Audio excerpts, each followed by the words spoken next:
Next up, the Indy Car season has come to an end for 2015, and it was an exciting one, but also one filled with sadness after the death of Justin Wilson. Now, at the last race in Sonoma, I caught up with Schmidt-Peterson driver James Hinchcliffe, who recapped 2015. You had, an interesting road this year. You've been able to watch what's going on instead of fully participating. First of all, how are you doing? And tell us about that first. Yeah, no, I'm doing very well. All the surgeries are done. Recovery's going very well. So hopefully in the next 6 to 8 weeks, I can be getting fitness levels back up where I need them and get back in the car soon. So you had an opportunity this weekend to drive a car across the Golden Gate Bridge. Of course, it was in memory of Justin Wilson. Tell us about that experience.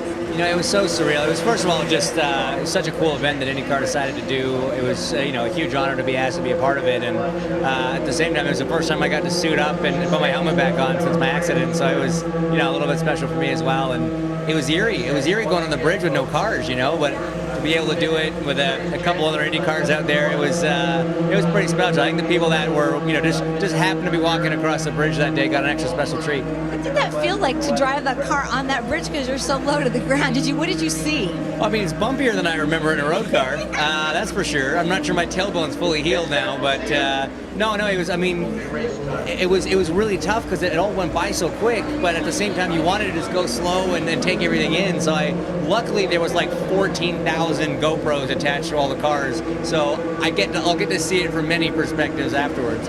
So 6 drivers in contention, of course, double points in this race. Talk a little bit about the guys in contention and what it's like to race on this track. This is very different than Fontana, finishing on a road course and not an oval. Yeah, it's the first time we've done that in a long, long time, and it's going to be very interesting to see how it all plays out. We have a couple guys still with a good shot at it. Obviously, Juan's lead is going to be tough to beat, especially he's a great driver, he's in a great car. They got a great track record here, but it's double points, and you just never know, man. The Rahal guys have had such a strong season, really been good at putting it together even when things didn't look great, and he's qualified well, so they are looking okay. And then Dixon, you never count out Dixon. I know Power and Neves and Joseph were all in it too. A little bit more has to happen for that, but it's going to be exciting. I can't wait to see how it goes. Interesting qualifying yesterday. I guess strategy is also going to play a big part in this race. Yeah, I think we saw yesterday that tire strategy is going to come into this in a very big way.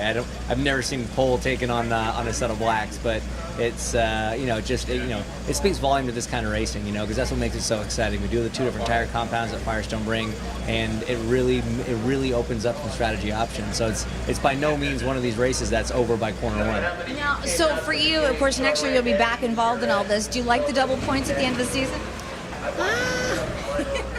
Here's the thing. We've had races that went down to the last race anyway for the last, it's like 8 years or something. So, it definitely keeps more guys in the fight, but we've always had a championship battle coming to the last race, and I think it's tough to justify giving one race more value than another, So I don't know. If I'm honest, I'm not entirely for it. But it has kept more guys in the championship battle, but we always seem to have a good race going into the final showdown. We're hoping to extend the season a little bit too. It's a little bit short. How is that for the driver? I know you do a lot of testing in the off season, but if it was going to October like it used to, I'd be back in before the end of the season. So I'm really mad, but. No, obviously we understood why they did it, and I think everybody, teams, fans, sponsors, everybody wants more races, a longer calendar. So the series is working really hard to make that happen, and I think that is going to happen for 2016. So it's going to be, it'll be baby steps. We'll add races as is appropriate. You don't just throw any track on the schedule. You got to make sure it makes sense in a lot of different areas, but. No, it's going to be heading back that direction, I think. IndyCar is such a family, and I think that even though you guys compete against each other, we see that, with the passing of Justin. Nobody really had a lot of time to think about this. They had to get back here on the track. How do you sort of pull it together in a few days? And I'm sure it's still not completely right. No, I don't even think it's completely set in a lot of ways, but at the same time, I think for a lot of us, the most therapeutic thing that we can do is be back at a racetrack, be with each other. That was one of the hard things about when we lost Dan was everybody then took off for 4 months and did their own thing, and you didn't have that family, that community to support each other, and we didn't have racing to keep us busy. And I know it sounds so cliche, but this is exactly what Justin will want us to be doing. And so in a lot of ways, I think it's great. I think it's therapeutic, and I think it'll give a lot of people, a little bit of closure heading into the off season. So many drivers and fans took to Twitter, as we all did afterward, to sort of express feelings. And I think it just goes to show again that if people don't know what a family the IndyCar family is, boy, they should sure know now.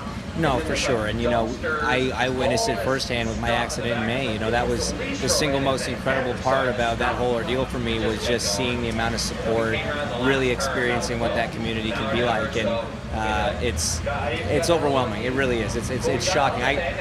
I don't play any other sports, but I honestly would just struggle to think that anybody could do it quite like we do in racing. Well, it's hard to believe that 2016 will bring us the 100th running of the Indianapolis 500.